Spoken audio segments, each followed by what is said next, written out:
I stared at the wine spreading across the white tablecloth like blood seeping through gauze, my hands still frozen around the empty glass. The crimson stain crept toward Marcus's side of the table, reaching his pressed shirt sleeve before I could even think to grab a napkin. My husband's jaw tightened, that muscle near his ear twitching the way it always did right before everything went wrong. "I'm sorry," I whispered, already reaching for the cloth napkin stacked near the bread basket. My voice sounded thin even to my own ears, barely audible over the soft jazz playing through the restaurant's sound system. "It was an accident. I didn't mean to." "Of course you didn't mean to."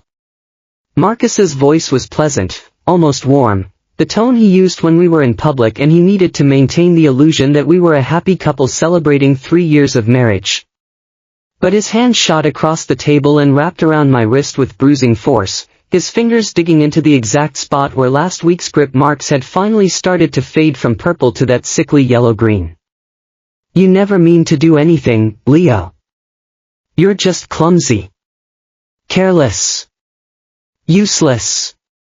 Each word was punctuated by his thumb pressing harder against the tender skin of my inner wrist, and I bit down on my lower lip to keep from making a sound. Making a scene would only make things worse when we got home. It always made things worse. The restaurant around us continued its elegant performance, the soft clink of silverware against china, the murmur of conversation from other tables, the rain that had started falling an hour ago now drumming steadily against the tall windows overlooking the street. No one was paying attention to us. No one ever did. "It's just wine," I said quietly, trying to pull my hand back. But Marcus's grip only tightened. "I'll pay for the dry cleaning." "With what money?" He smiled then, and if anyone had been watching, they would have thought he was being charming. Maybe even flirting with his husband. "You don't have any money. Remember?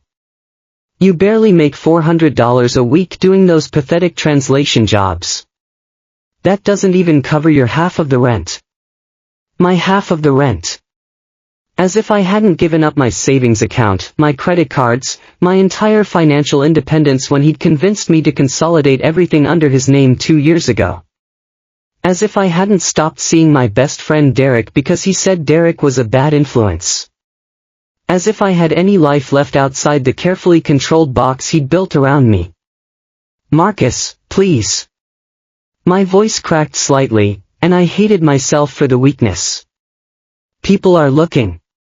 "No one's looking, sweetheart." But he released my wrist anyway, sitting back in his chair with that same pleasant smile fixed on his face. "Try not to embarrass me again tonight. This place isn't cheap, and I'm paying for it. So the least you can do is act grateful." I nodded, cradling my wrist against my stomach under the table where he couldn't see. The restaurant really wasn't cheap. Rossi's was one of those places where the menu didn't list prices and the wait staff moved with the kind of silent efficiency that suggested they'd been trained at establishments far more exclusive than this. Dark wood paneling, cream-colored walls decorated with original artwork, tables spaced far enough apart that conversations remained private. Soft lighting from antique-looking sconces made everyone appear softer, more attractive than they probably were in daylight. Marcus had chosen it for our anniversary dinner, though I suspected it had less to do with celebrating our marriage and more to do with the fact that several of his business associates frequented the place. He'd been on edge all week, snapping at me more than usual, staying out late without explanation. Money had been tight, or at least that's what he told me when I'd asked why my freelance payments were being deposited into his account instead of the joint one we supposedly shared. When I'd pressed the issue this morning, he'd shoved me hard enough that I'd hit the kitchen counter. And then he'd smiled and told me to wear something nice because we were going out. So here I sat, wearing the navy button-down and tailored trousers he'd laid out on the bed for me, my dark hair styled the way he preferred it, my makeup carefully applied to hide the shadows under my eyes that came from too many nights lying awake and wondering how my life had become this small, this suffocating. 29 years old, and I felt like I'd aged a decade in the 3 years since I'd married him. The waiter appeared with fresh napkins and quietly cleared away the wine-stained cloth without comment, professional enough not to acknowledge the tension at our table. Marcus ordered another bottle of wine, expensive red, something with a French name I didn't recognize, and leaned back in his chair, finally releasing me from the weight of his attention as he scanned the restaurant. I used the moment to breathe. Really breathe. Letting air fill my lungs properly for the first time since we'd walked through the door. My wrist throbbed dully, and I knew without looking that there would be new bruises tomorrow to match the old ones. Long sleeves for the rest of the week. Maybe I'd tell Derek I was sick again if he tried to stop by. My gaze drifted past Marcus's shoulder to the table directly behind him, and I froze. Two men sat there, engaged in what appeared to be a business dinner of their own, though their conversation had paused when Marcus had grabbed my wrist. The younger of the two was watching us with unconcealed interest, his expression somewhere between concern and calculation. He looked like he was in his early 30s, sandy-haired, handsome in a sharp-edged way that suggested he spent a lot of time in the gym. But it was the other man who held my attention. He was older, maybe mid-30s, with black hair styled away from a face that could have been carved from stone for all the emotion it showed. Dark eyes, brown, I thought, though the lighting made it hard to tell, fixed on our table with an intensity that made my skin prickle. He wore a black dress shirt with the sleeves rolled to his elbows, revealing forearms covered in intricate tattoos that disappeared beneath the fabric. Expensive watch. Heavy rings on 3 fingers of his right hand. And despite the casual way he sat, one arm draped over the back of his chair, there was something about him that screamed danger. And something else. Something that made my Omega instinct stir despite every reason to stay quiet and still. His scent reached me across the space between tables, dark and rich, like aged whiskey and old leather, and something deeper underneath that made my mouth water despite myself. It was an alpha scent, powerful and controlled, but there was no aggression in it. Just presence. Just awareness. Our eyes met across the distance, and I felt my breath catch. He wasn't just watching our table anymore. He was watching me. Specifically. And the weight of his gaze made me feel simultaneously exposed and protected in a way I couldn't explain. For a long moment, neither of us looked away, and I had the strange sensation of being truly seen for the first time in years. Not as Marcus's disappointing Omega husband. Not as the man who couldn't do anything right. But as a person with thoughts and feelings and a right to exist without fear. Then Marcus shifted in his seat, breaking the spell, and I quickly looked down at my plate. I need to use the restroom, Marcus announced, standing abruptly. He leaned down close enough that his breath ghosted across my ear. Don't move. Don't talk to anyone. And for God's sake, try not to spill anything else while I'm gone. I nodded, and he walked away, weaving between tables toward the back of the restaurant where the restrooms were located. The moment he disappeared around the corner, I felt some of the tension leave my shoulders. My body recognizing his absence before my mind fully processed it. These brief respites when he left me alone in public places were the closest thing I had to peace anymore. Excuse me. The voice was deep, cultured, with the faintest trace of an accent I couldn't quite place. I looked up to find the dark-haired man from the next table standing beside mine, his presence somehow both threatening and reassuring.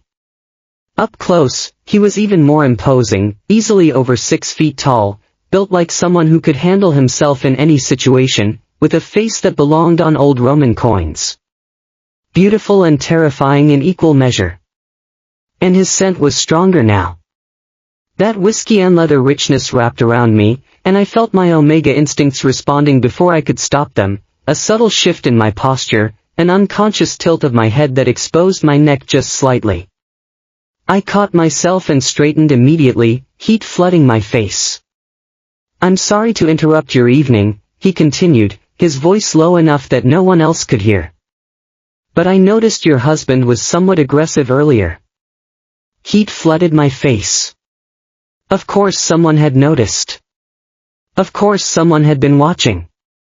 And now I'd have to make excuses, explain it away, pretend everything was fine, because that's what I always did. That's what Marcus expected. It was nothing, I said automatically, the lie smooth and practiced after years of repetition. Just a small disagreement. Married couples argue sometimes. Argue. He repeated the word as if testing its weight. Is that what you call it when a man grabs his husband hard enough to leave marks? My hand instinctively moved to cover my wrist, but it was too late. He'd already seen. I'd been so focused on hiding the bruises on my arms that I hadn't thought about new ones forming right there in public, visible to anyone who cared to look. And this man, this dangerous, intense stranger, had definitely been looking. I don't know what you think you saw, I started, but he held up one hand, silencing me. I saw enough. He reached into his pocket and pulled out a small cream-colored business card, placing it carefully on the table beside my untouched wine glass. My name is Dante Moretti. If you ever need help getting out of a difficult situation, you can reach me at that number. Day or night. No questions asked. No strings attached. I stared at the card, my heart hammering against my ribs. The card seemed to contain only a simple series of digits embossed in dark gold, elegant and minimal. Why would you? I don't understand. You don't even know me. I don't need to know you to recognize when someone needs help. His dark eyes held mine, and I saw something in them that looked almost like anger, though it wasn't directed at me. And I need to know that you have options. That you understand you're not as trapped as he wants you to believe. My husband will be back any second, I whispered, glancing toward the hallway where Marcus had disappeared. If he sees you talking to me, then take the card and put it somewhere safe where he won't find it. Dante's voice was still low, still calm, but there was steel underneath the courtesy. Please. Something about that single word, spoken with such quiet intensity, made me reach for the card before I could think better of it. My fingers closed around the thick paper, and I tucked it quickly into the small leather messenger bag I'd brought, the one Marcus had bought me last Christmas with the zipper compartment inside that he probably didn't know about. Dante watched the movement with approval, then nodded once. One more thing. And this time his voice carried a warning that made the hair on the back of my neck stand up. Whatever he tells you in the car on the way home. Whatever threats he makes. Remember that there are people who can help. People who won't let him hurt you again if you don't want them to. Are you saying? I stopped, not sure what I was trying to ask. Was he offering to help? Was he threatening Marcus? Was this some kind of elaborate setup that would make everything worse? I'm saying you have choices. He straightened, adjusting his watch with casual precision. And sometimes the hardest choice is believing you deserve better than what you've been settling for. Then he walked back to his table without another word, settling into his chair and resuming his conversation with the younger man as if nothing had happened. I sat frozen, the weight of the business card in my bag feeling heavier than it should. My mind racing with questions I didn't dare ask. Who was Dante Moretti? Why had he noticed me? And more importantly, why had his offer of help felt more genuine than anything anyone had said to me in years? Marcus returned a minute later, his mood apparently improved by whatever he'd done in the bathroom. He smiled as he sat down, reaching across the table to pat my hand in what probably looked like an affectionate gesture to anyone watching. Ready to order, sweetheart? I nodded, managing a smile that felt like it might crack my face in half. Through the rest of dinner, I felt Dante's presence at the neighboring table like a physical weight, though I didn't dare look in his direction again. Marcus talked about his work, something involving accounts and transfers that he never explained in detail, and I made the appropriate noises of interest while pushing food around my plate and trying not to think about the card hidden in my bag. When the check finally came, Marcus paid in cash, counting out bills with the same careful precision he used for everything involving money. Then he stood, buttoned his jacket, and held out his arm for me in a parody of gentlemanly behavior that made my stomach turn. I took it because refusing would cause a scene, and we walked together toward the exit, Marcus's hand possessively tight on my elbow. The rain had intensified while we'd been inside, sheets of water cascading from the awning over the restaurant entrance and turning the street beyond into a blur of reflected headlights and neon signs. Marcus's car was parked 2 blocks away, and he hadn't brought an umbrella because he hadn't checked the weather and blamed me for not reminding him. We stood under the awning while he fumed about having to walk in the rain, his mood darkening with each passing second. "This is your fault," he muttered, loud enough that I could hear but not so loud that the valet standing nearby would register the words. "If you hadn't spilled that wine, we would have been out of here 20 minutes ago, before it really started coming down." I said I was sorry. My voice was small, defeated. Exactly what he wanted to hear. Sorry doesn't mean anything when you keep doing stupid things. He grabbed my arm, his fingers finding the bruises from earlier with unerring accuracy, and started pulling me toward the street. "Come on. Let's get this over with." We made it half a block before he started in earnest. The words came fast and vicious, hissed into my ear as we walked through the downpour, each one calculated to hurt in a way that wouldn't leave visible marks. I was worthless. I was lucky he put up with me. No one else would want me. I should be grateful he'd married me at all because God knows I wasn't pretty enough or smart enough or useful enough to deserve him. By the time we reached the car, I was soaking wet and shaking, though whether from cold or fear or the delayed reaction to everything that had happened, I couldn't say. Marcus unlocked the doors and shoved me toward the passenger side, and I climbed in mechanically, my body going through the motions while my mind retreated to that quiet place where his words couldn't quite reach. He got in beside me, slamming his door hard enough to make the whole car shudder.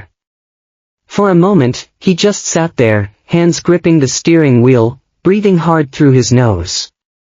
Then he turned to look at me, and the expression on his face made my blood run cold. "Shut up, or I'll make you," he said, his voice deadly quiet. "When we get home, you're going to pay for embarrassing me tonight. Do you understand?" I understood. I understood perfectly. This was the threat he always made, the promise of violence that hung over every interaction, every perceived slight, every moment of my existence in his presence. And there was nothing I could do about it except endure and hope that this time wouldn't be as bad as last time. That maybe he'd just yell and shove instead of using his fists. But as Marcus started the car and pulled into traffic, I felt the card in my bag pressing against my leg through the thin fabric, a small weight that felt like possibility. Dante Moretti's dark eyes had seen me. Really seen me. And he'd offered help without expecting anything in return. Was it real? Could I trust a stranger who looked that dangerous, who carried himself with that kind of barely restrained power? I didn't know. But for the first time in 3 years, I had something I hadn't had before. A choice. And maybe that was worth holding on to, even if I wasn't brave enough to use it yet. Back at the restaurant, Dante Moretti watched the couple disappear into the rain-soaked night, his expression thoughtful. His brother Enzo leaned forward, lowering his voice even though the nearest table was several feet away and the ambient noise of the restaurant provided natural cover. "You gave him your card," Enzo observed, his tone carefully neutral. "Personal number and everything. That's unusual for you. He needs help." Dante's jaw tightened, and he reached for his wine glass, draining the remaining contents in one swallow. "And his husband is going to kill him eventually if someone doesn't intervene." "His husband who works for the Russos?" Enzo pulled out his phone and scrolled through something on the screen. "Marcus Vance. 34 years old. Mid-level money launderer for their East Coast operations, moves cash through dummy accounts at 3 different banks. He's not important enough to be well protected, but he's connected enough that making him disappear would attract attention." "I didn't ask you to make him disappear." Though Dante's tone suggested he wouldn't object if it happened. I asked you to find out who he is and what his situation looks like. Facts, not solutions. Not yet. Enzo tapped his screen a few more times, then turned the phone so Dante could see. A driver's license photo filled the display, the same Omega from the next table, though the picture had clearly been taken on a better day. No shadows under his eyes, no haunted expression. Just a normal 29-year-old named Leo Chen, with an address in Queens and an unrestricted status. Leo Chen, Enzo read from his phone. 29. Freelance translator, specializes in Spanish and Portuguese. No criminal record, not even a parking ticket. Parents died in a car accident 6 years ago, drunk driver ran a red light on the Long Island Expressway. No siblings. One close friend named Derek Turner who works as a nurse at Mount Sinai. Married to Vance 3 years ago in a small civil ceremony. No social media presence, no recent photographs, nothing that suggests he has much of a life outside his marriage. Isolated, Dante said quietly. Classic pattern. He's cut him off from everyone and everything, made him financially dependent, probably convinced him no one else would help even if he asked. Are you sure you want to get involved? Enzo pocketed his phone, his expression serious. The Russo family already doesn't like us. Taking one of their employees' Omegas, even if it's for his protection, could be interpreted as an act of aggression. I don't care what the Russos think. Dante's voice carried the kind of absolute certainty that had made him one of the most respected and feared men in their organization. And Vance isn't important enough for them to start a war over. If they push back, we'll handle it. But that Omega deserves a chance to escape, and I'm going to make sure he has one. Enzo studied his brother for a long moment, then nodded slowly. All right. What do you want me to do? Keep tabs on him. Discreetly. I want to know if Vance escalates, if he tries to leave on his own, or if he calls that number. And Enzo, Dante's dark eyes were hard as stone. If he puts him in the hospital or worse, I want to know immediately. Before the Russos even find out. Understood. Enzo raised his wine glass in a silent toast. To choices and the courage to make them. Dante clinked his glass against his brother's, though his gaze had already returned to the rain-streaked windows and the street beyond, where somewhere in the city, an Omega named Leo Chen was probably wondering if the card in his bag was a lifeline or just another way to drown. 3 days. That's how long the card stayed hidden in my bag before everything fell apart. I'd almost convinced myself I wouldn't need it. Marcus had been surprisingly calm after the restaurant incident, absorbed in his work, barely speaking to me except to issue basic instructions about meals and laundry. I moved through our apartment like a ghost, translating documents at my laptop in the corner of the living room while he sat at the dining table with his own computer, typing furiously and taking hushed phone calls in another room. But on the third night, I made a mistake. I noticed some charges on the credit card statement that came today, I said during dinner, my voice tentative as I pushed pasta around my plate.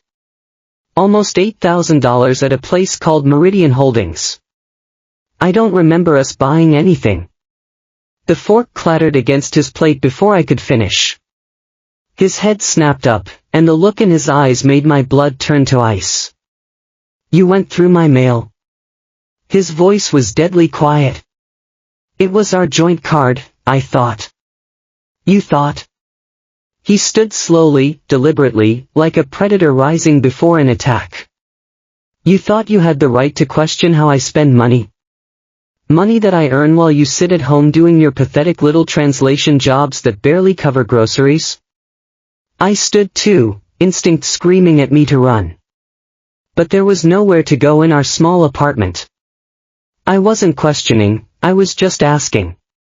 His fist connected with my cheekbone before I saw it coming, the impact sending me stumbling backward into the kitchen counter. Pain exploded through my skull, white and blinding, and I tasted copper on my tongue. Before I could catch my breath, he grabbed a fistful of my hair and slammed my head against the cabinet behind me. "You don't ask questions." His face was inches from mine, spittle flying as he shouted. "You don't go through my things. You don't question my decisions. You don't do anything except what I tell you to do." He shoved me hard, and I crashed to the floor, my hip taking the brunt of the fall. Through the ringing in my ears, I heard him moving around the kitchen, opening drawers, and terror flooded through me. I scrambled to my feet and ran for the bathroom, the only room in the apartment with a lock on the door. I made it inside and slammed the door just as Marcus's footsteps pounded down the hallway. My shaking hands fumbled with the lock, finally getting it to click into place a second before he hit the door from the other side, the wood shuddering under the impact. "Open this door, Leo." His fist hammered against it, making the frame rattle. "Open it right now, or I swear to God." I backed away until I hit the far wall, sliding down to sit on the cold tile floor. My whole body trembling. Blood dripped from my nose onto my shirt, and my cheekbone throbbed with each heartbeat. Through the door, I could hear Marcus screaming threats, each one more violent than the last, describing in graphic detail what he was going to do to me when I came out. If I came out. My bag, where was my bag? I'd dropped it somewhere in the living room when I'd run. My phone was in there, along with Dante Moretti's card. But there was no way to get to it without opening the door. And opening the door meant... Wait. My old phone. The one Marcus had made me stop using 6 months ago, claiming the plan was too expensive. I'd hidden it in the bathroom cabinet behind the spare towels, keeping it charged with the charger I'd tucked in there too. Some desperate part of me knowing I might need it someday. Marcus's pounding intensified, and I heard something crack in the door frame. He was going to break through. Maybe not tonight, but eventually. I crawled to the cabinet, pulled out the phone, and turned it on. The screen lit up after a moment, showing a nearly full battery and no service. Marcus had cancelled the plan. But it still had Wi-Fi capability. I connected to our home network with fingers that barely worked, then opened the browser and pulled up a new email account I'd created months ago just in case. The card. I needed that number. Think, Leo. Think. I'd memorized it, hadn't I? Those 3 nights lying awake, staring at the ceiling while Marcus snored beside me, running the digits through my mind like a prayer. Yes. I remembered. I dialed the number through a calling app, praying it would work, praying someone would answer, praying this wasn't all a terrible mistake. It rang twice before a voice answered. Hello? Dante? Even through the app's tinny connection, I recognized that deep, cultured voice. It's Leo. Leo Chen. You gave me your card at the restaurant 3 days ago. I need. Another crash against the door cut me off. The frame splintered visibly this time. Where are you? Dante's voice changed instantly, becoming sharp and focused. Exactly. I rattled off my address in Queens, my words tumbling over each other. He's trying to break down the bathroom door. I don't know how much longer. Lock yourself in. Don't come out for anyone except me or my people. We're 10 minutes away. How did you? I've had someone watching your building since you left the restaurant. I'll explain later. Do not open that door. The line went dead, and I clutched the phone to my chest, trying to breathe through the panic. Marcus had gone quiet on the other side of the door, which was somehow worse than the screaming. I could hear him moving around, opening drawers, and I knew he was looking for tools to break the lock. 7 minutes passed. Each one felt like an hour. Then I heard new voices in the apartment, deep and commanding, men I didn't recognize. There was a brief scuffle, the sound of something heavy hitting the floor, and then Marcus's voice, high and panicked, saying words I couldn't make out. A knock at the bathroom door, gentle this time. Leo? Dante's voice, calm and steady. It's safe now. Open the door.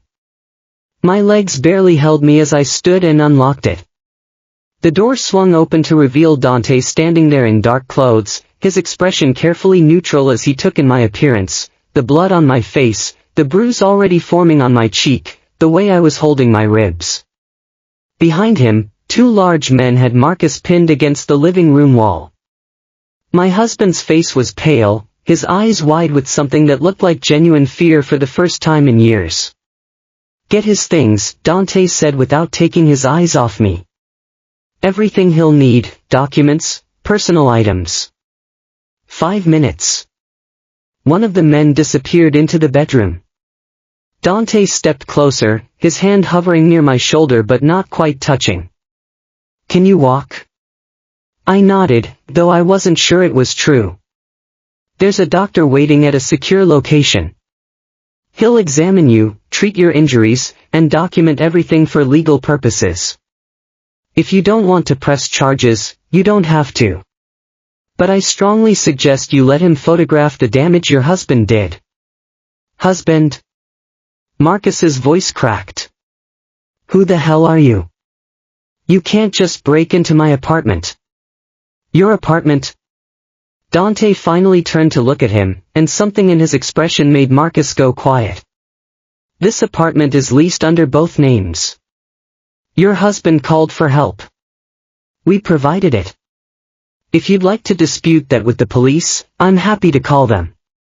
I'm sure they'd be very interested in your financial activities, given that you work for the Russos. Marcus went even paler. I don't know what you're talking about. Of course you don't. Dante's voice dripped with contempt. He turned back to me. Ready? The man returned from the bedroom with a backpack stuffed with my clothes and another bag with my laptop and documents. Everything I owned that mattered, condensed into 2 bags. 3 years of marriage, and this was all I was taking with me. Dante guided me out of the apartment, one hand at my elbow steadying me when my legs threatened to give out. We passed Marcus without a word, and I couldn't bring myself to look at him. Down the stairs, out into the night air where a black SUV waited at the curb with the engine running. The last thing I heard before the door closed was Dante saying something to one of his men in Italian, his tone cold and final. Then we were moving through the city, and I was safe for the first time in 3 years.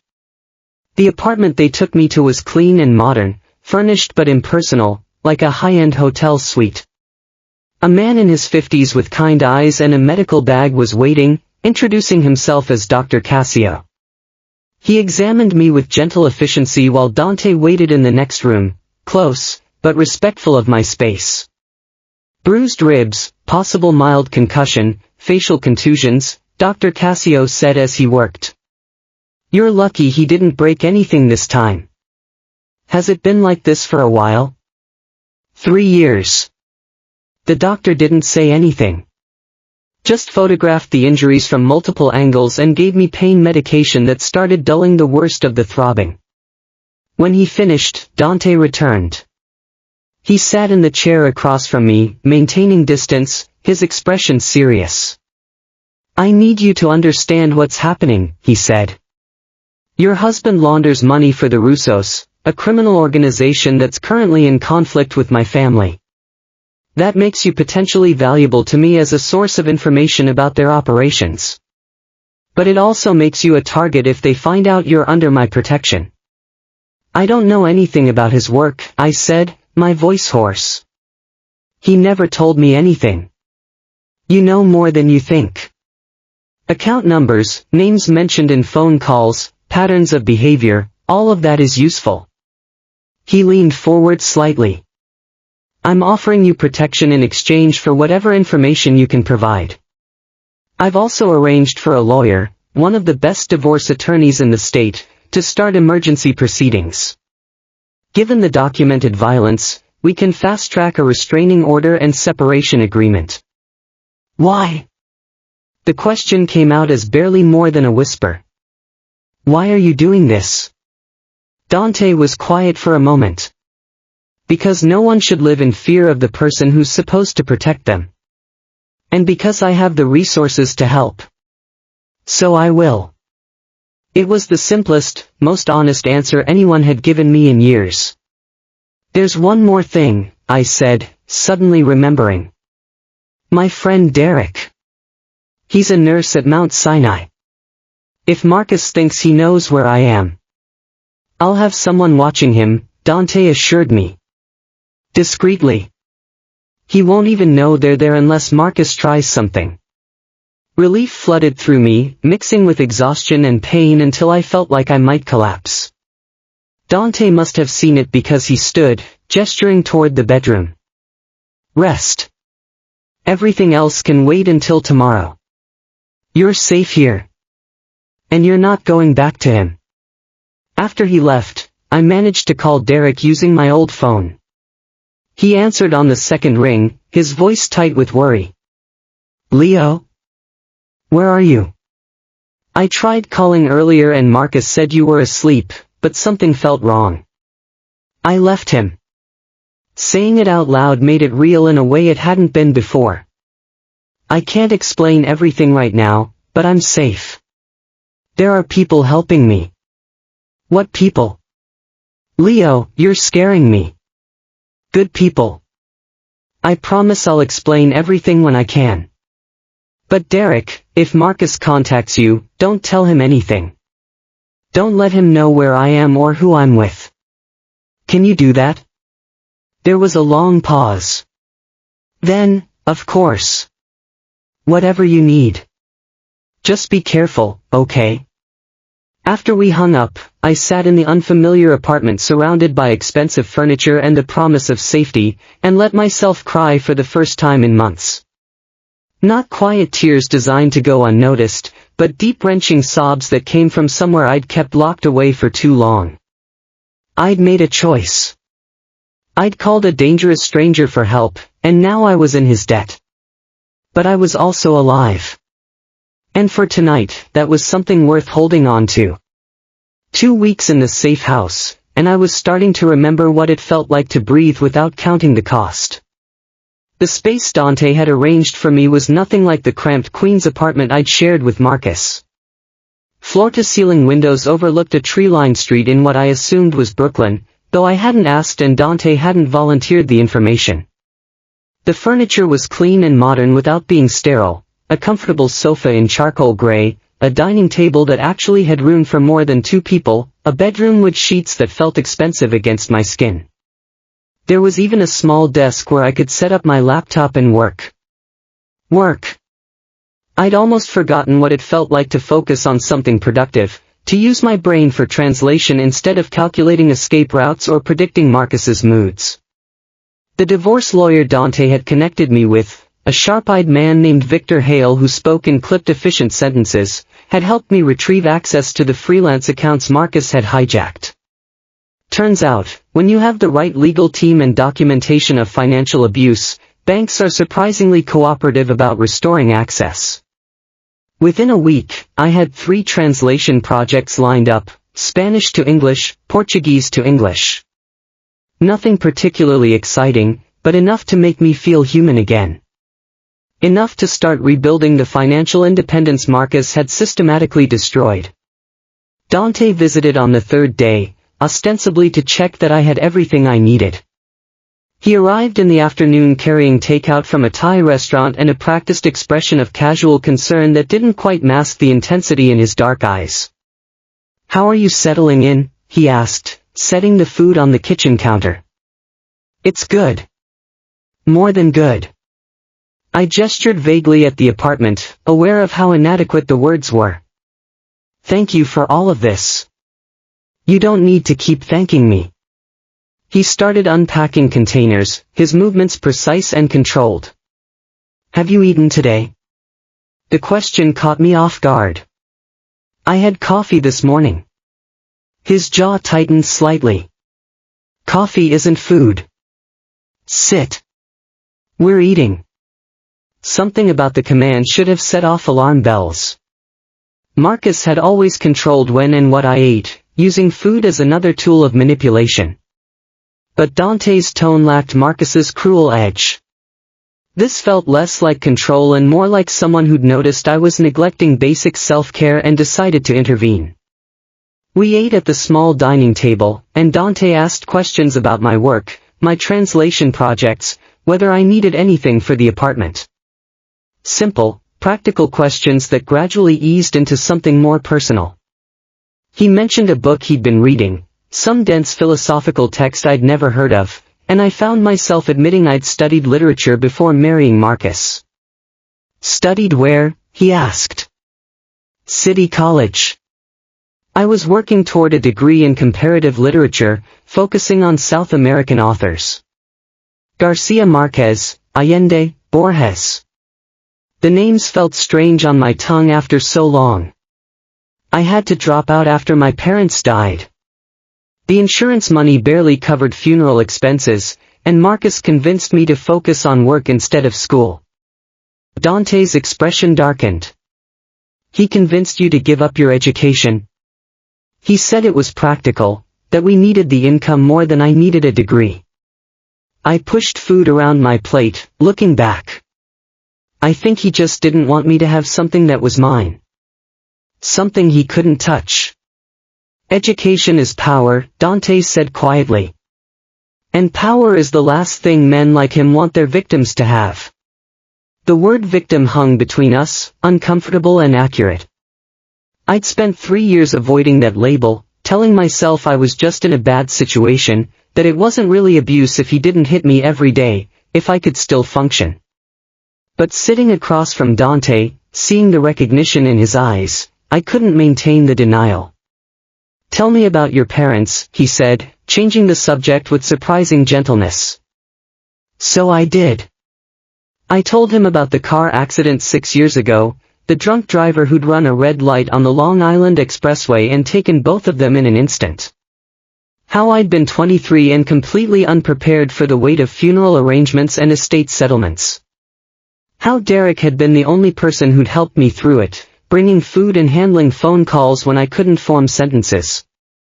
And Marcus? Dante asked. I met him 6 months after they died. He seemed stable, reliable, like exactly what I needed when everything felt chaotic. I laughed, the sound bitter. He was good at that. Sensing what people needed and becoming it long enough to trap them. Dante listened without interrupting, and when I finished, he simply nodded. My mother died when I was 17. Cancer. It took 8 months from diagnosis to the end. The admission surprised me. Dante didn't seem like someone who shared personal information easily. Yet here he was, offering pieces of himself like an exchange of vulnerabilities. I'm sorry, I said. She made me promise to use whatever resources I had to protect people who couldn't protect themselves. His voice was steady, matter of fact. At the time, I didn't understand what that would mean, what resources I'd have access to, what kind of life I'd lead. But I've tried to honor that promise. Is that why you helped me? Partly. He met my gaze directly. Also because watching him hurt you and doing nothing would have made me complicit. I don't accept complicity. The visits became more frequent after that.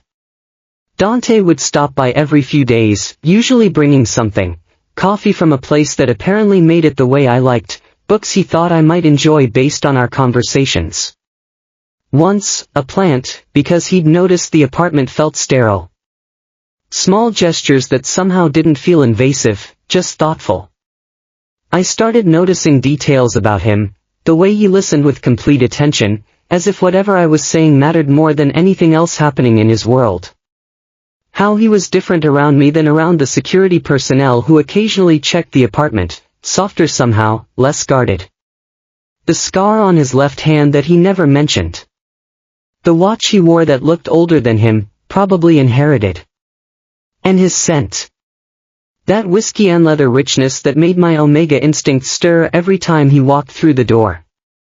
I caught myself leaning toward him unconsciously, breathing deeper when he was near, and I had to force myself to maintain distance. On the 11th day, I did something impulsive. I cooked dinner. The safehouse kitchen was well stocked, and I had ingredients for pasta carbonara, not fancy, but something I could make without thinking too hard. When Dante arrived for his usual check-in, I met him at the door with a nervous smile. I made dinner. If you want to stay. He looked surprised, then pleased. I'd like that. We sat at the dining table with plates of pasta and glasses of wine Dante had brought weeks ago that I'd been too nervous to open. The conversation flowed easier than it should have between an Omega fleeing abuse and the Alpha crime boss protecting him. We talked about food, about cities we'd visited, about the weird comfort of rainy afternoons. Eventually, the conversation turned deeper. Dante told me about growing up in a world where violence was currency, where loyalty meant everything and trust was earned in blood. He spoke about his brother Enzo, about the family business that was both protection and prison. Do you ever want out? I asked. Sometimes. He swirled wine in his glass. Then I remember that leaving would mean abandoning the people who depend on me, and I can't do that. We don't always get to choose the lives we're born into, we just choose what we do with them. I chose Marcus, I said quietly. I chose wrong. You chose based on limited information and grief and vulnerability. That doesn't make you responsible for what he did with that choice. Dante leaned forward slightly. Leo, you need to understand something. What happened to you wasn't your fault, not the isolation, not the financial abuse, not the violence. None of it. Tears stung my eyes before I could stop them. Everyone says that. But I stayed. For 3 years, I stayed. Leaving an abuser is the most dangerous time for a victim. Statistics show the highest risk of lethal violence occurs within the first few weeks after separation. You stayed because some part of you knew leaving could get you killed. His voice was gentle but firm. That's not weakness. That's survival instinct. How do you know all this? Because I've dealt with men like Marcus before. In my line of work, you see patterns. You learn to recognize predators. His expression hardened. And you learn to remove them before they can do more damage. The implication was clear, and I should have been disturbed by how little it bothered me. But Marcus had destroyed 3 years of my life, and knowing Dante had the capability and will to ensure he never hurt anyone else again felt more like justice than threat. Do you regret helping me? I asked. No. The answer was immediate and absolute. The Russos have been a problem for years. If protecting you accelerates that conflict, so be it. Some things are worth the complication. We finished dinner in comfortable silence, and when Dante left, he paused at the door. You're doing well, Leo. Rebuilding takes time, but you're stronger than you think. After he left, I stood at the window watching the street below, feeling something unfamiliar stirring in my chest. Not just gratitude or relief, but something warmer, something dangerous given the circumstances. I was starting to care about Dante Moretti in ways that had nothing to do with the protection he offered. Derek visited on day 14, finally able to take a few hours away from his nursing shifts. Dante had approved the visit, sending a car to pick him up and ensuring he understood the security protocols. He arrived looking equal parts worried and relieved, pulling me into a hug the moment the door closed. Oh my God, Leo.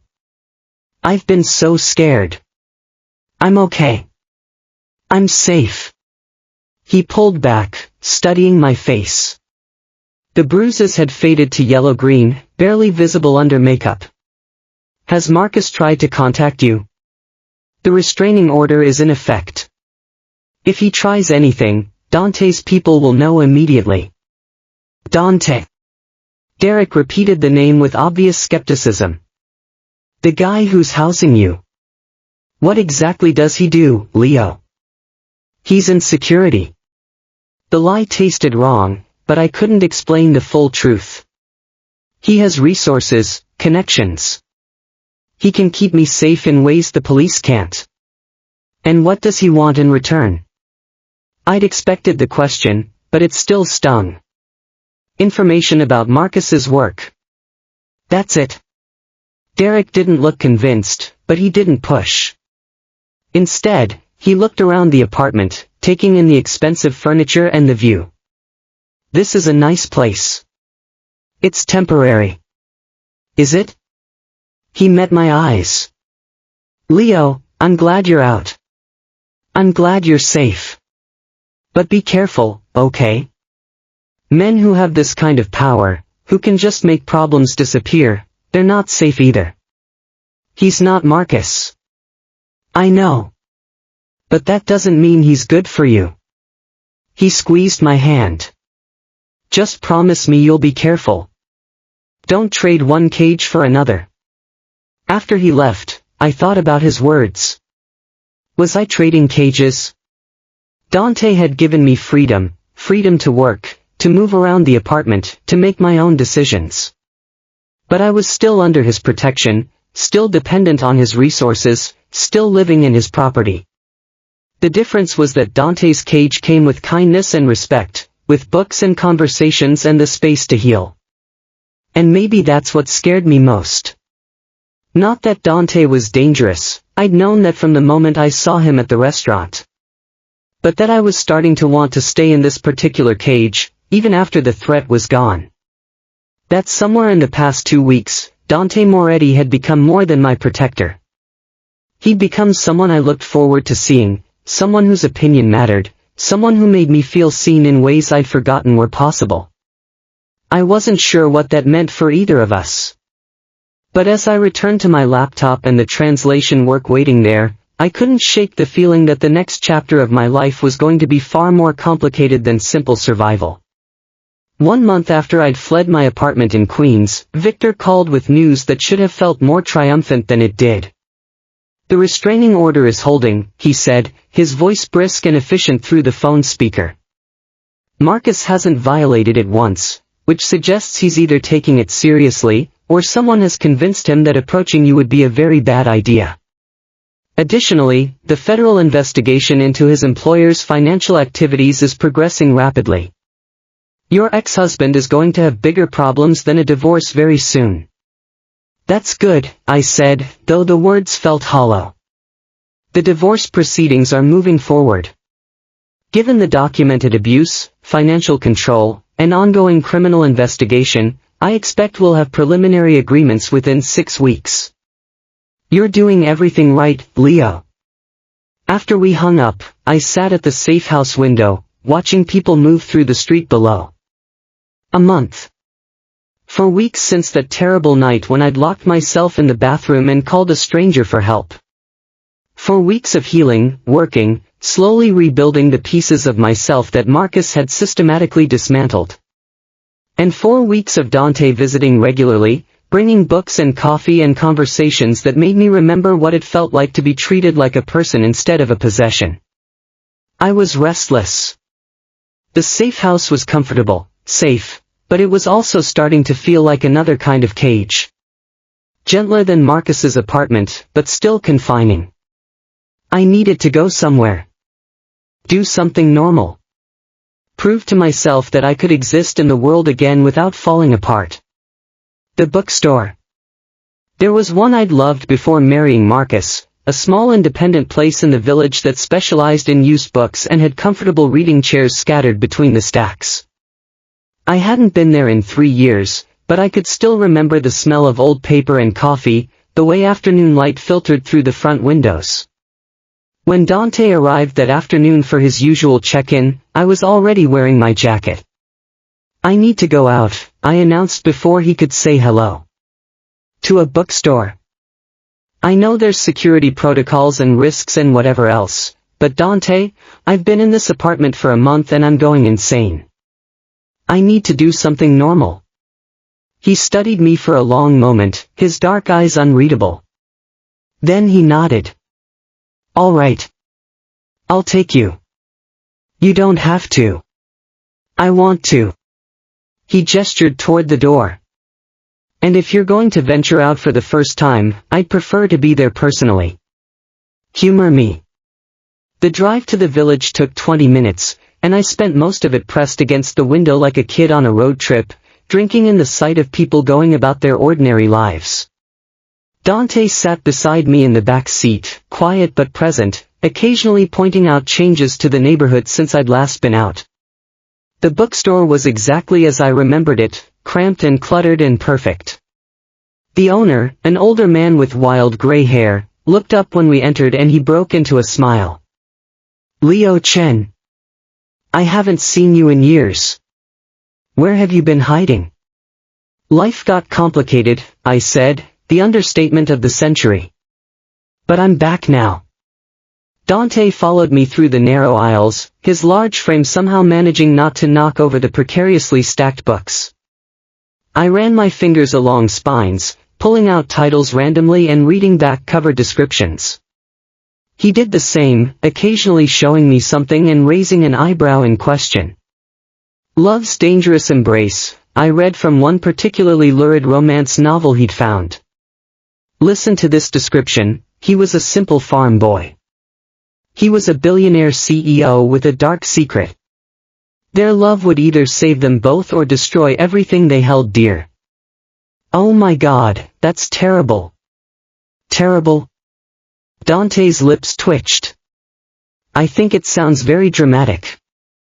Maybe we should buy it. Absolutely not. I'm curious now about the dark secret. What if it's actually well written? It's not. You haven't read it.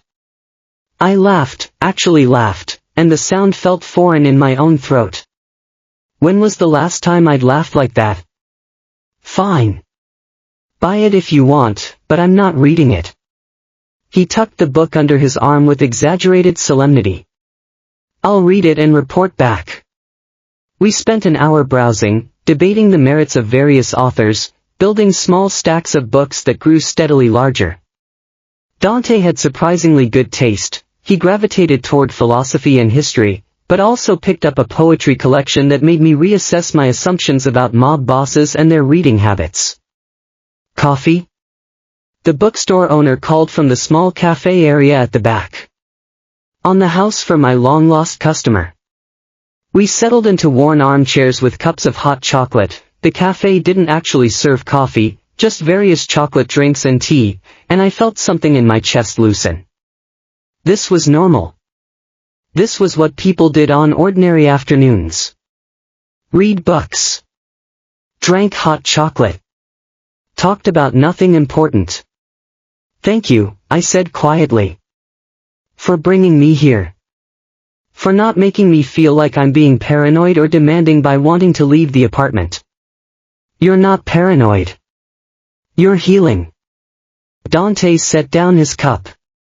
And healing requires more than just physical safety. You need to remember what it feels like to live, not just survive. The afternoon stretched into early evening, the light outside fading to that particular golden quality that only happened in autumn. Eventually, we paid for our books, Dante insisting on buying everything despite my protests, and headed back to the car. Light rain had started falling while we were inside, nothing heavy, just a fine mist that made the sidewalk glisten. I wasn't paying attention to where I was walking, too busy laughing at something Dante had said about the romance novel tucked in his bag, and my foot hit a patch of wet leaves. I stumbled, my balance completely gone. And strong hands caught me before I could fall. Dante's arms wrapped around me, steadying me, and suddenly we were pressed together on the sidewalk, his face inches from mine. His scent washed over me, that whiskey and leather richness that made my omega instincts sing, and I felt my breath catch. Time did something strange. Slowed down or sped up, I couldn't tell which. All I knew was that I could feel the warmth of him through my jacket, could see the exact moment his expression shifted from concern to something else entirely. His eyes dropped to my mouth, and I felt my heart race. He was going to kiss me.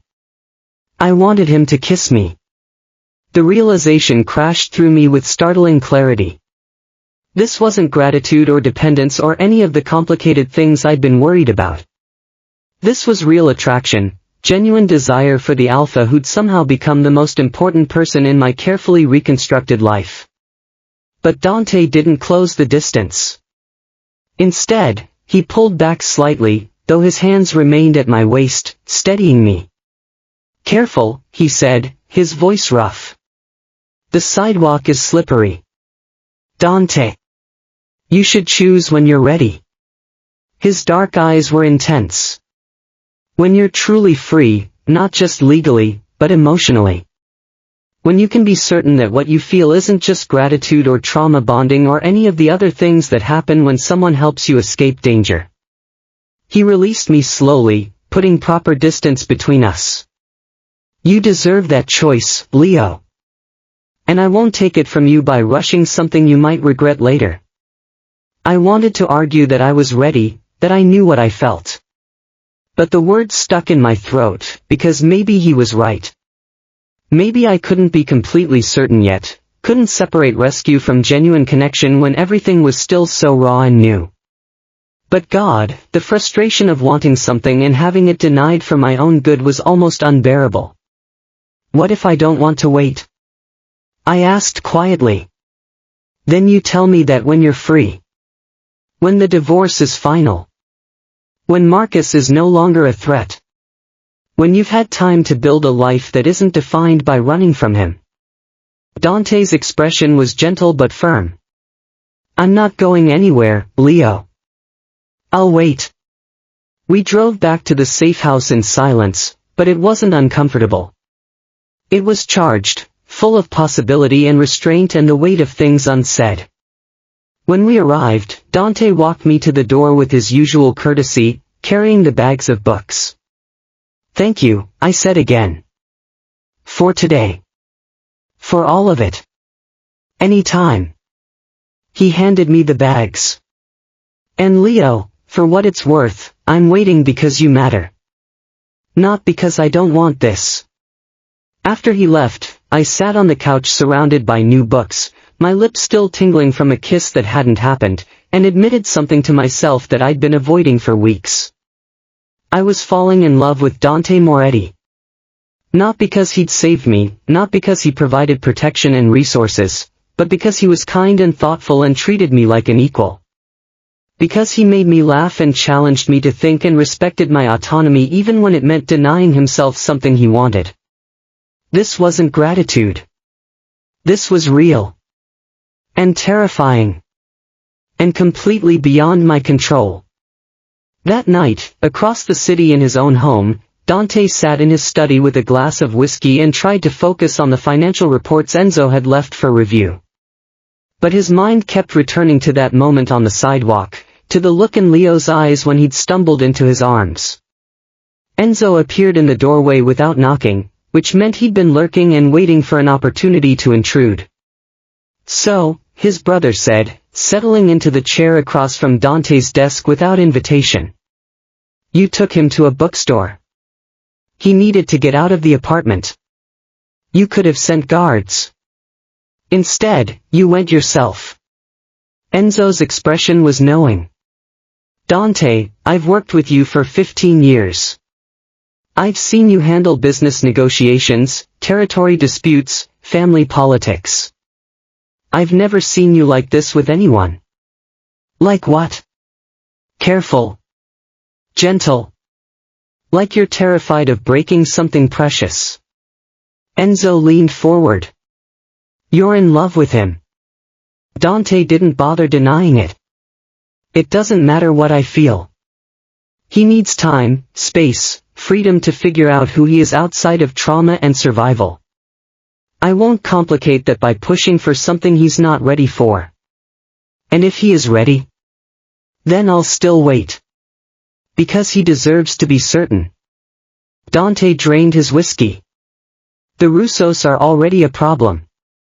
Marcus's investigation will likely implicate higher-level members of their organization. If Leo and I become involved, he becomes an even bigger target. I won't risk him for my own wants." "Noble," Enzo observed. All so stupid. Life doesn't wait for perfect timing, Dante. Sometimes you have to take what you want when it's offered. Not this time. Dante's voice was final. Not with him. He gets to choose on his terms when he's ready. End of discussion. But after Enzo left, Dante sat alone in his study and acknowledged the truth he'd been avoiding. Leo Chin had become more important to him than any strategic advantage against the Russos, more valuable than any business deal or territory expansion. He mattered in a way that scared him. And Dante would do whatever it took to ensure he had the freedom to choose his own future, even if that future didn't include him. 6 weeks after I'd left Marcus, he found me. I was working on a translation project at my laptop, completely absorbed in converting a Portuguese legal document into English, when I heard shouting from the street below. At first I ignored it. This was New York, after all, people shouted all the time. But then I heard my name, slurred and furious, and my blood turned to ice. I moved to the window carefully, staying back from the glass, and looked down. Marcus stood on the sidewalk outside the building, his shirt untucked and his face red with alcohol or rage or both. 2 of Dante's security guards had positioned themselves between him and the entrance, their postures calm but ready. "Leo!" Marcus screamed, his voice carrying up to my 3rd-floor window. "I know you're in there. You can't hide from me forever." My hands shook as I pulled out my phone and called Dante. He answered on the first ring. "I'm already on my way," he said before I could speak. "Stay away from the windows. Lock the door.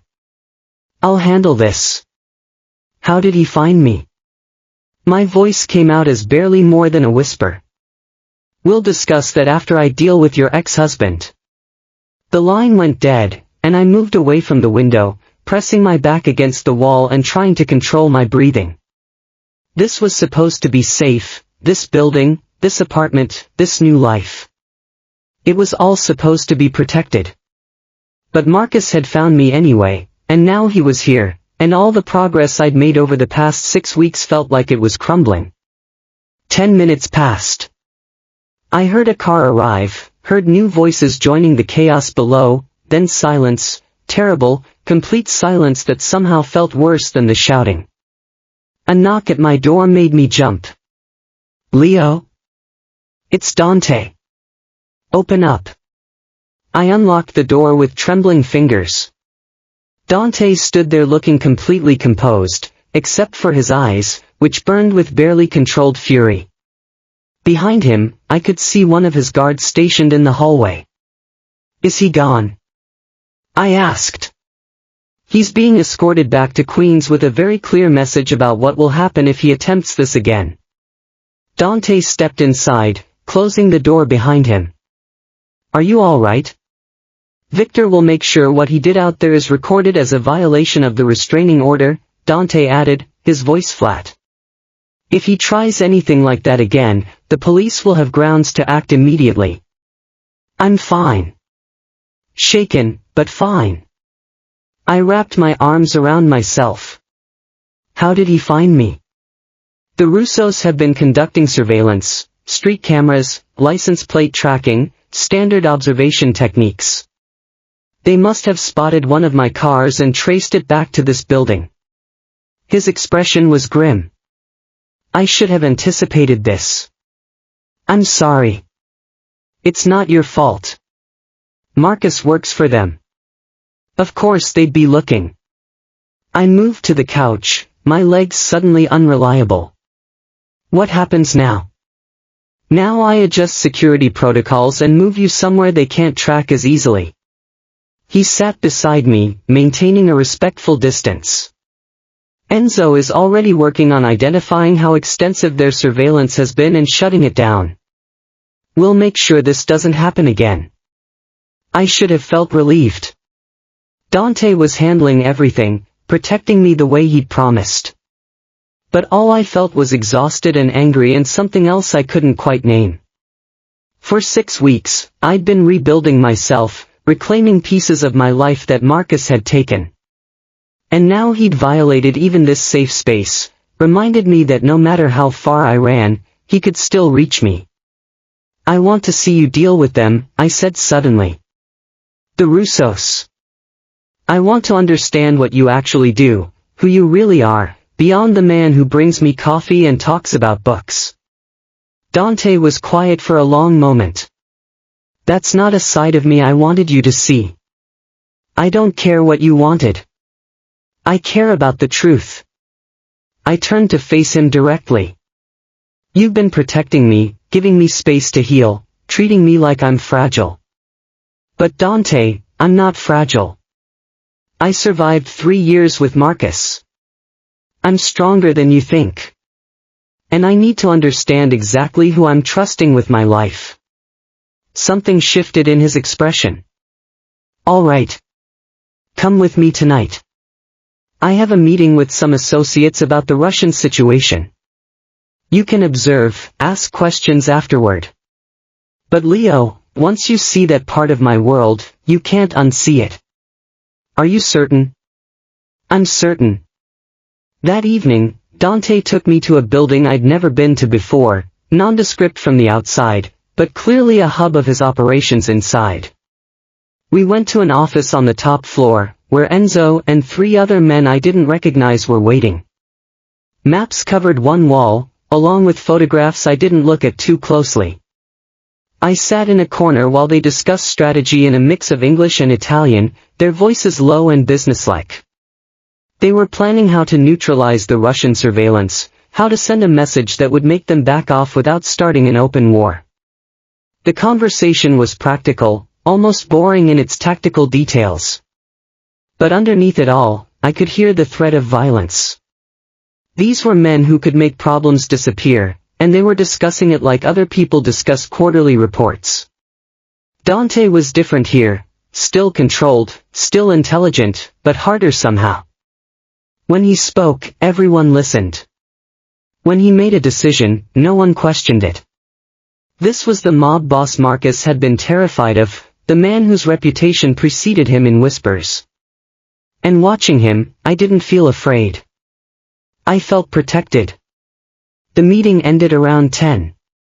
Enzo and the others left, but Dante stayed, turning to where I sat quietly observing. Questions? You're going after the people who helped Marcus find me? Yes. Carefully, strategically, but yes. They crossed a line when they targeted you. He moved closer. Does that disturb you? It should, I admitted. But it doesn't. Does that make me a terrible person? It makes you someone who understands that sometimes the only way to stop predators is to be more dangerous than they are. He studied my face. You're not afraid of me. No. I stood, closing the distance between us. I've seen what fear looks like. I lived with it for 3 years. This isn't that.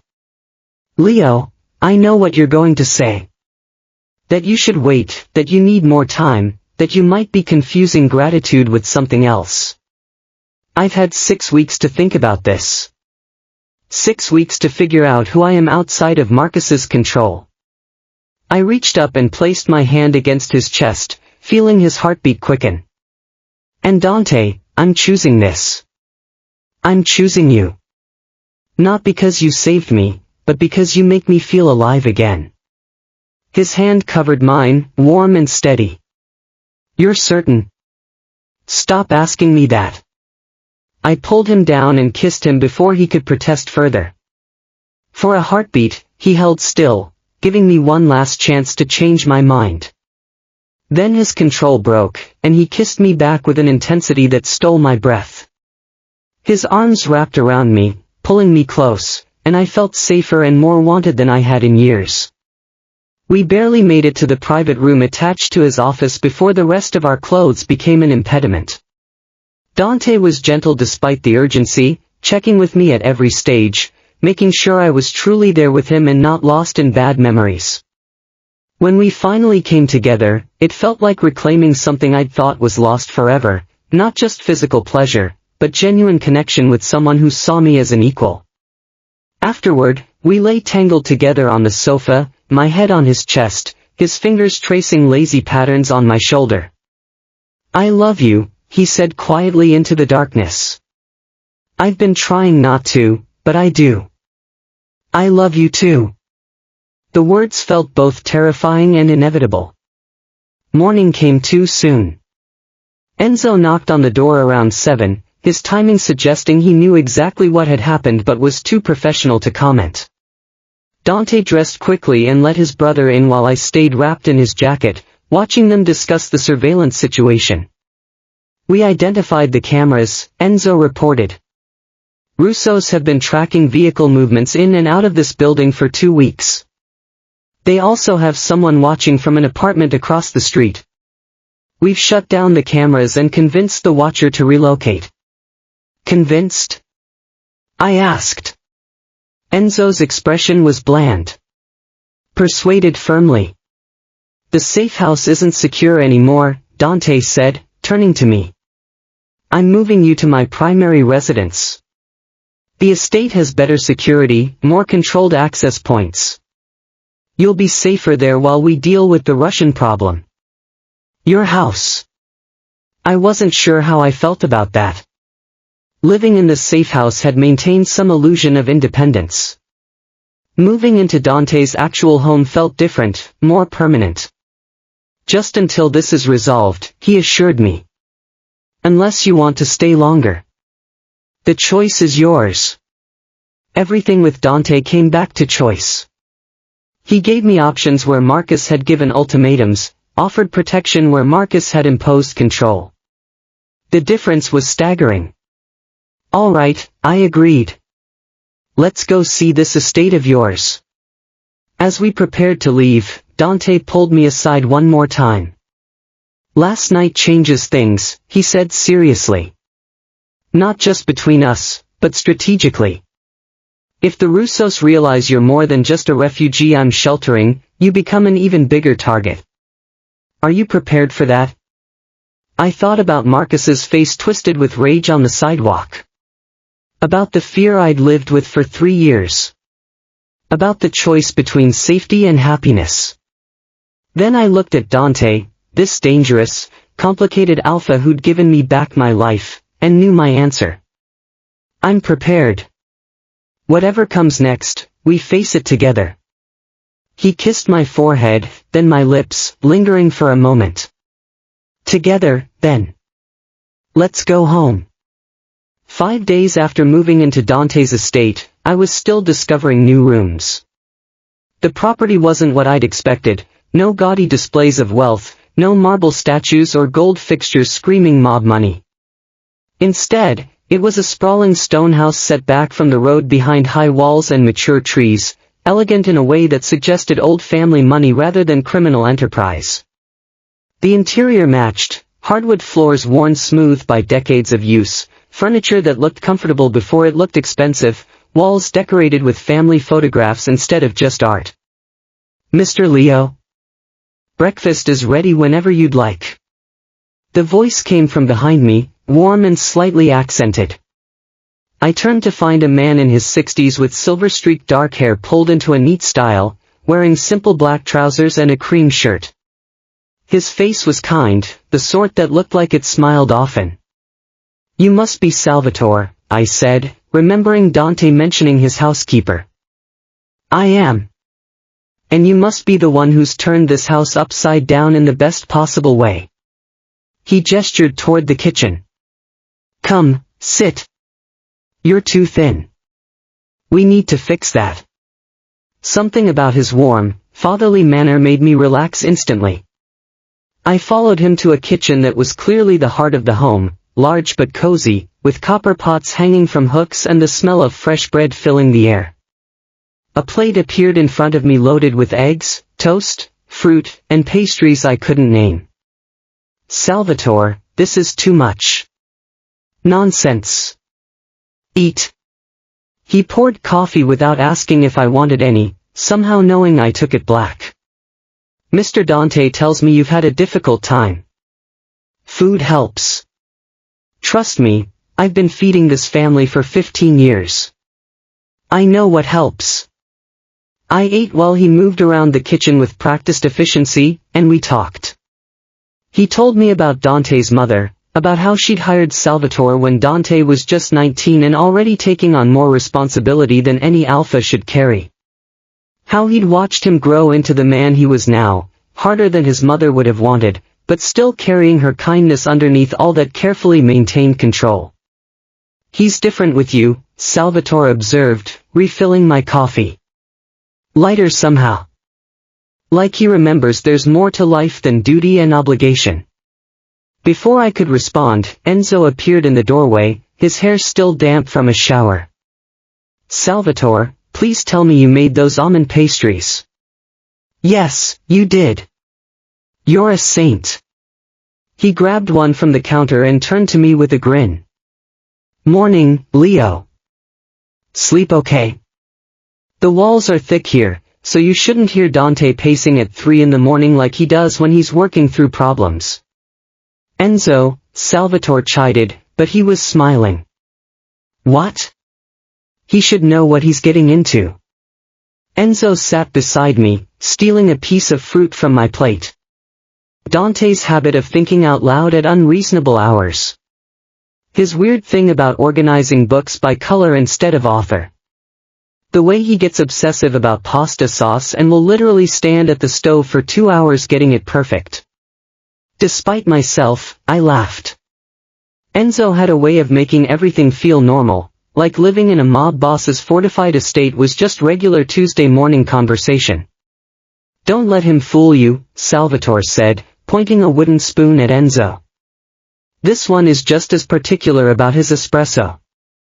God forbid anyone use the wrong grind setting. That's different. Espresso is science, and pasta sauce isn't.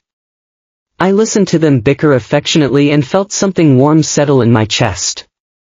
This was family, not the toxic, controlling version I'd known with Marcus, but genuine care and connection.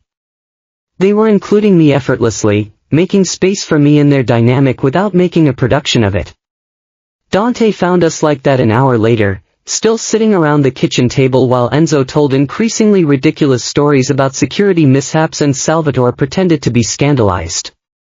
He stood in the doorway for a moment, just watching, and when our eyes met, I saw satisfaction in his expression.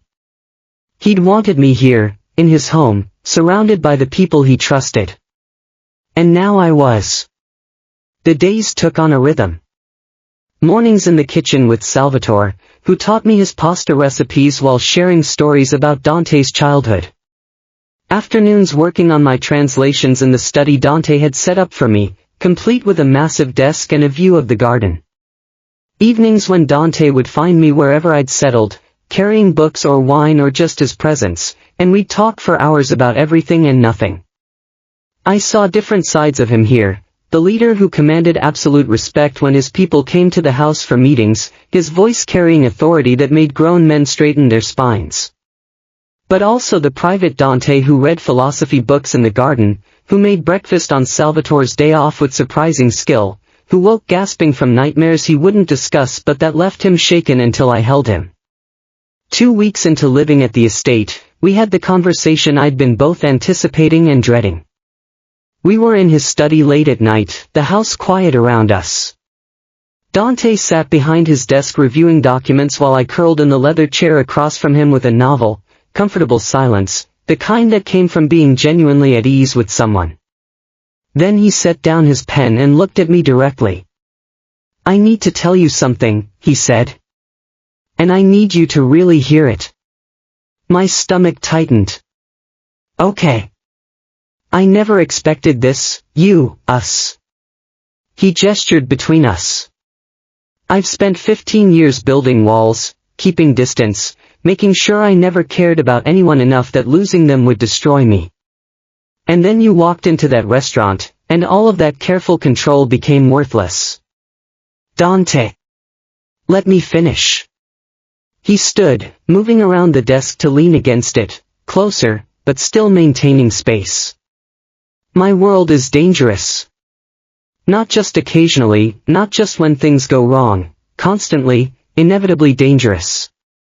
People I care about become targets. Relationships become leverage.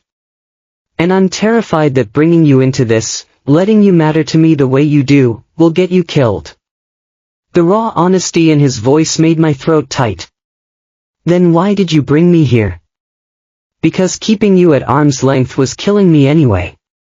And because you deserve to choose your own risks instead of having them chosen for you. He ran a hand through his hair, frustrated. I'm being selfish. I know that. I want you here, in my home, in my life. But I need you to understand what that means.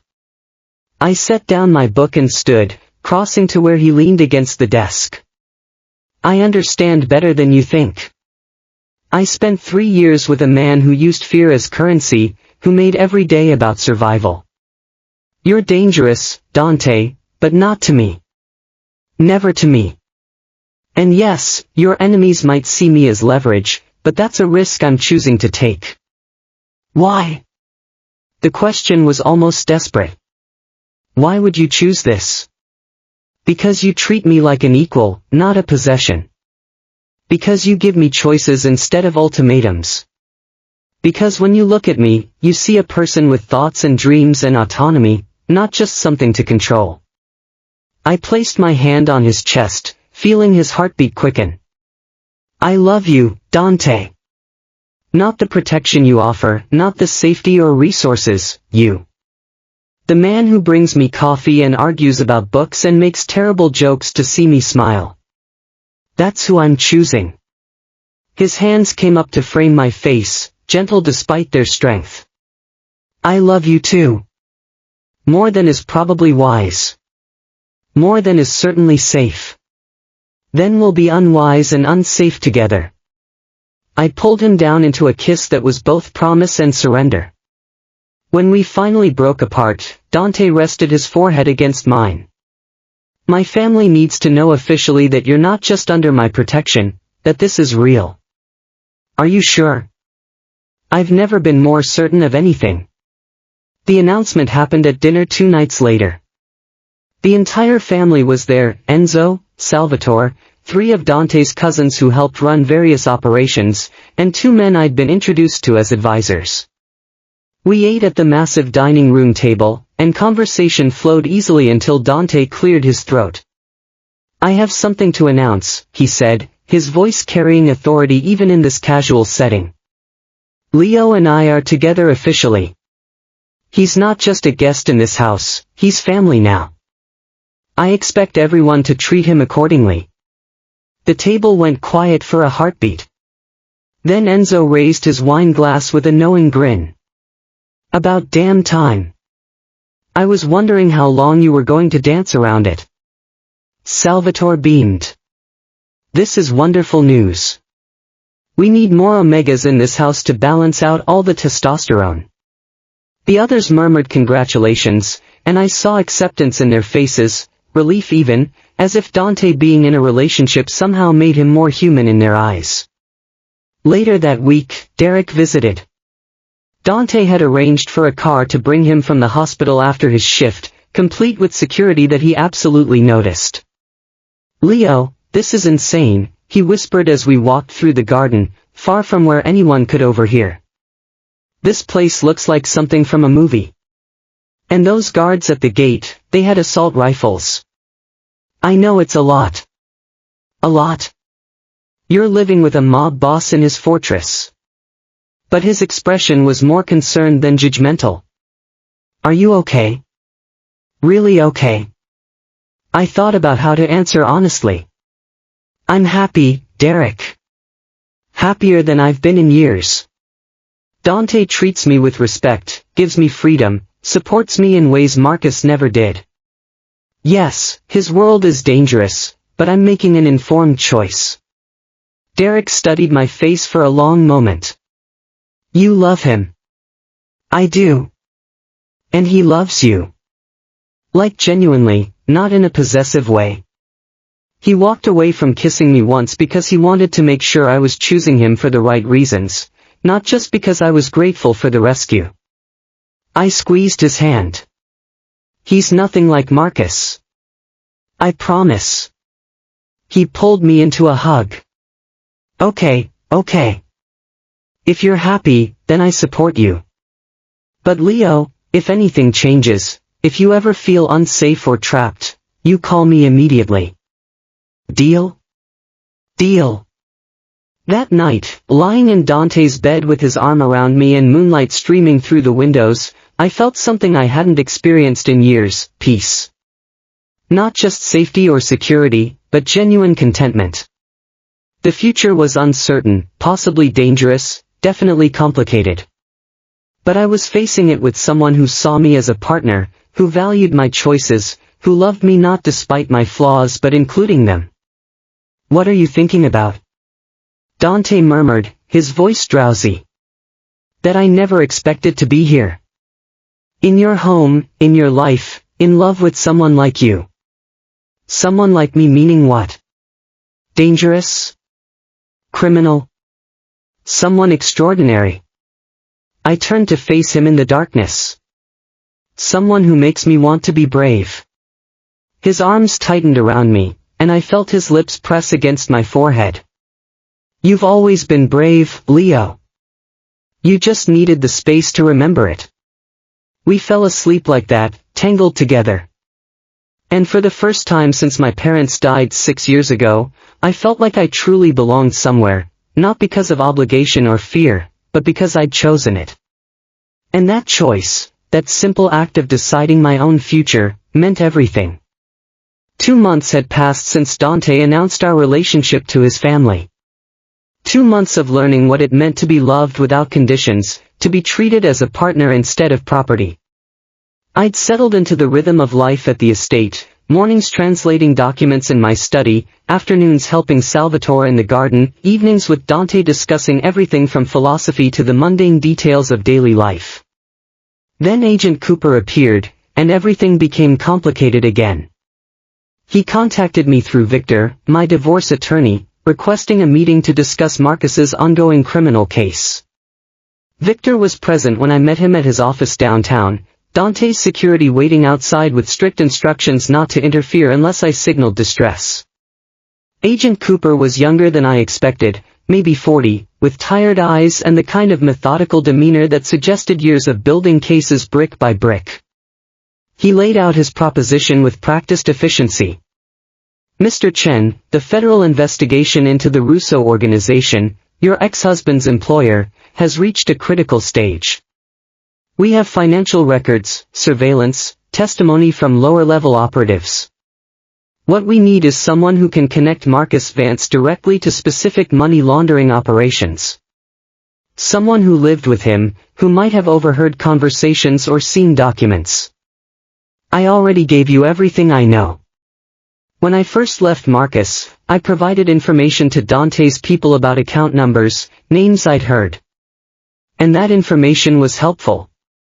But Mr. Chen, we need you to testify in court, under oath, about what you witnessed during your marriage. He leaned forward slightly. I understand this is asking a lot. But Marcus Vance and the people he works for have destroyed countless lives. Your testimony could help us dismantle their entire East Coast operation. My stomach tightened. And what about Dante? About his organization? Agent Cooper's expression didn't change. Our investigation is focused on the Russo syndicate and their financial crimes. Mr. Moretti's activities, while certainly of interest to law enforcement, are not part of this particular case. Your testimony would be limited to what you know about Marcus Vance's work for the Russos. Nothing more. You're asking me to put a target on my back. We're offering you immunity, witness protection if necessary, and our full resources to keep you safe during and after the trial. His voice remained professional, pragmatic. I won't lie to you, Mr. Chen. There is risk involved. The Russos don't take kindly to witnesses. But with proper precautions, we can minimize that risk significantly. I need time to think about it. Of course.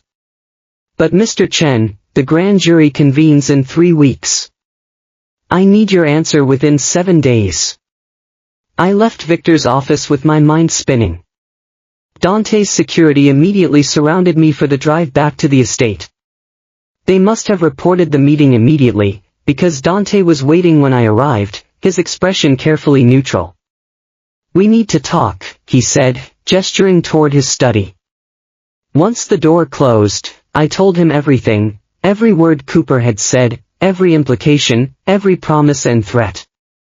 Dante listened without interrupting, but I could see the tension building in his shoulders, the tightness around his eyes.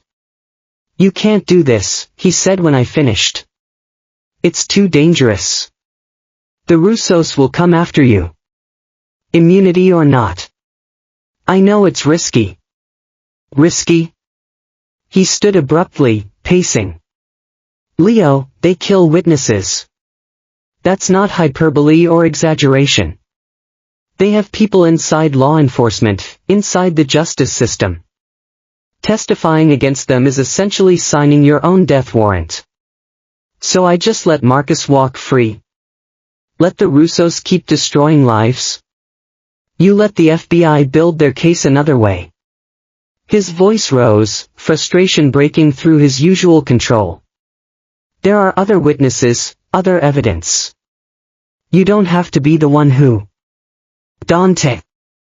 I stood, moving into his path. I appreciate that you want to protect me. But this is my choice to make. A choice that could get you killed. A choice that's mine. We stared at each other, and I saw the war happening behind his eyes, his need to keep me safe battling against his respect for my autonomy. Before either of us could speak again, Enzo appeared in the doorway. Sorry to interrupt, but I could hear you two from the hallway. He closed the door behind him and looked at his brother seriously. Dante, you're doing it again. Doing what? Trying to make decisions for him. Enzo crossed his arms. Leo's an adult. He survived Marcus, built a new life, chose to be with you knowing all the risks that entails. He's not fragile, and he's not yours to control. I'm not trying to control him.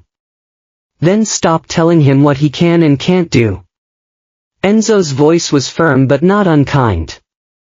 You're scared. I get it. But that doesn't give you the right to take away his voice. Dante's jaw clenched, and for a moment I thought he'd argue. Then his shoulders dropped slightly, and he turned to me. You're right. Both of you. He ran a hand through his hair. I'm sorry, Leo. That was out of line. You were scared, I said softly. I understand that. Fear doesn't justify taking away your choice. He moved closer, taking my hands. What do you want to do? I'd been thinking about it since leaving Victor's office, weighing the risks against the possibility of finally holding Marcus accountable for everything he'd done. Not just to me, but to all the people his money laundering had hurt. I want to testify. But only about Marcus and what I witnessed directly. Nothing about you or your family. Dante nodded slowly. Then we'll make sure that's exactly what happens. I'll have my lawyers coordinate with the prosecution, establish clear boundaries about what topics are admissible. And we'll arrange security that satisfies both the FBI and my own people. The Russos will retaliate, Enzo pointed out. Then we'll be ready for them. Dante's voice carried absolute certainty. If Leo's testifying against Marcus, he's doing it with every protection we can provide.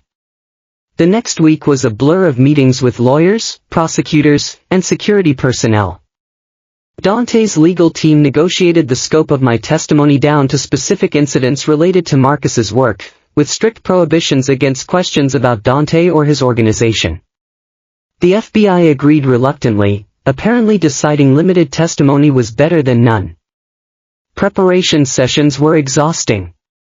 Victor and Cooper walked me through potential questions, taught me how to answer clearly without volunteering extra information, explained courtroom procedures.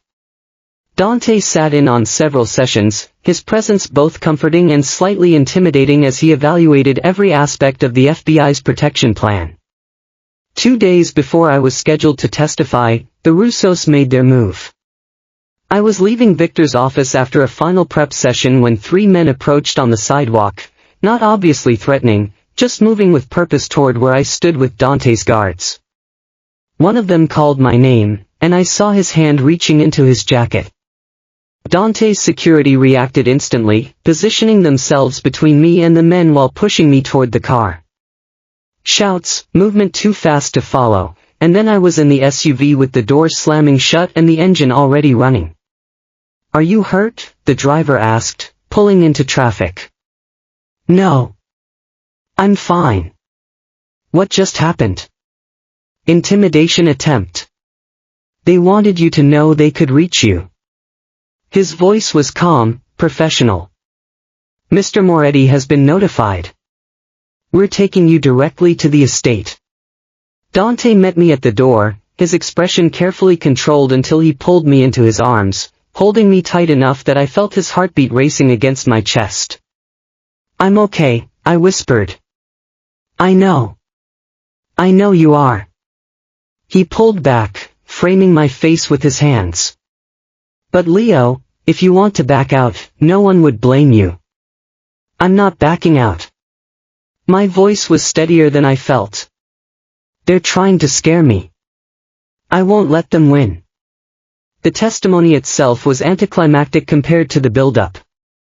I sat in a witness box for 3 hours, answering questions about conversations I'd overheard, documents I'd seen, Marcus's work patterns and unexplained income. The defense attorney tried to rattle me, suggested I was lying for revenge or money, but Victor had prepared me well. I stuck to facts, answered only what was asked, and never mentioned Dante's name once.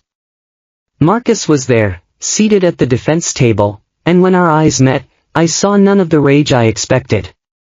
Just defeat. He knew he was going down, and he knew I was the one delivering the final blow. 2 weeks later, Victor called with the verdict. Guilty on 15 counts of money laundering and conspiracy. Marcus was sentenced to 15 years in federal prison. "You did it," Dante said when I told him, pulling me close. "You got justice." "We did it," I corrected. "I couldn't have done this without you, without your family." "Yes, you could have. You're stronger than you give yourself credit for." That night, we sat on the terrace overlooking the garden, drinking wine and watching the sunset. Enzo joined us, raising his glass in a toast. To Leo, who proved that even the Russos can't silence someone brave enough to speak. And to the end of that particular problem, Dante added. The investigation hit the Russos hard. Their leadership is fragmenting, operations shutting down. They're no longer a threat. I leaned against Dante's shoulder, feeling exhaustion and relief in equal measure. It was over. Marcus was in prison. The organization he'd worked for was crumbling. And I was finally, truly free. What happens now? I asked. Dante kissed the top of my head. Now we live. No more running, no more looking over our shoulders. Just life together. And for the first time since that rainy night at the restaurant months ago, I believed him completely. 4 months after Marcus's sentencing, Victor called with the final paperwork. The divorce was complete, officially, legally, permanently over. I held the documents in my hands and felt nothing except relief. No anger, no residual fear, just the quiet satisfaction of a chapter definitively closed. Marcus was serving his 15-year sentence at a federal facility upstate. I'd requested no contact, and apparently he'd honored it, whether from genuine remorse or just exhaustion, I didn't know and didn't particularly care. He was someone else's problem now. And I was free to build the life I'd only dreamed about during those terrible years. The first thing I did was return to school. City College accepted my transfer credits and readmitted me into the comparative literature program I'd abandoned when my parents died. Walking onto campus that first day felt surreal. 29 years old, surrounded by students barely past their teens, carrying notebooks instead of the weight of constant vigilance. But Professor Martinez welcomed me warmly, and within weeks I'd settled into the rhythm of lectures, essays, and passionate debates about Garcia Marquez's magical realism versus Borges's philosophical complexity. Dante supported my decision without hesitation. He arranged his schedule around my classes, insisted I use the estate's library for studying, and listened patiently when I rambled about obscure literary theory at dinner. Once, I found him reading one of my assigned novels, a dense analysis of post-colonial Latin American fiction, just so he could discuss it with me later. "You don't have to do this," I told him, touched and slightly amused. "I want to understand what matters to you," he replied simply. "Besides, it's interesting. I never had time for this kind of education when I was younger." My translation work evolved too. I still took freelance projects, but increasingly I worked with Dante's legal team, helping navigate contracts for his expanding legitimate operations. He'd been serious about transitioning away from his family's darker enterprises, and watching him systematically dismantle questionable ventures and replace them with clean businesses was fascinating. Restaurants, import companies, tech startups, each carefully vetted, properly licensed, completely legal. "It's slower money," Enzo observed one evening over dinner, discussing a shipping contract. "But it actually sleeps at night." "You sleep better too," Salvatore added pointedly, looking at Dante. "No more 3 a.m. phone calls about problems that need immediate attention." He was right. Dante seemed lighter somehow, less burdened by the constant calculation required to maintain power through fear. He still commanded respect, that was inherent to who he was, but now it came from competence and fairness rather than implied threats. Derek became a regular fixture at the estate, arriving most Sundays for dinner and staying late to argue with Enzo about everything from politics to the correct way to make tiramisu. Watching my best friend banter with Dante's brother while Salvatore refereed from the kitchen felt like the family I'd lost when my parents died, rebuilt from unexpected pieces. "I still can't believe this is your life," Derek whispered one night while we helped Salvatore with dishes. "From Queen's apartment with Marcus to this. It's like a completely different universe." "Sometimes I can't believe it either," I admitted. "But it's real. I wake up every morning and choose it, and it keeps being real." 3 months into the semester, Dante suggested we take a trip. Italy. Florence, where you studied abroad. Rome, where my mother's family is from. I want to show you where I came from, and I want to see the places that made you love Italian literature. We went in October, when the tourist crowds thinned and the air turned crisp. Dante's family in Rome welcomed me like I'd always belonged, cousins and aunts and uncles who spoke rapid Italian and insisted I eat far too much pasta and told embarrassing stories about Dante's childhood that made him groan but also smile. In Florence, we walked streets I'd traversed years ago as a student.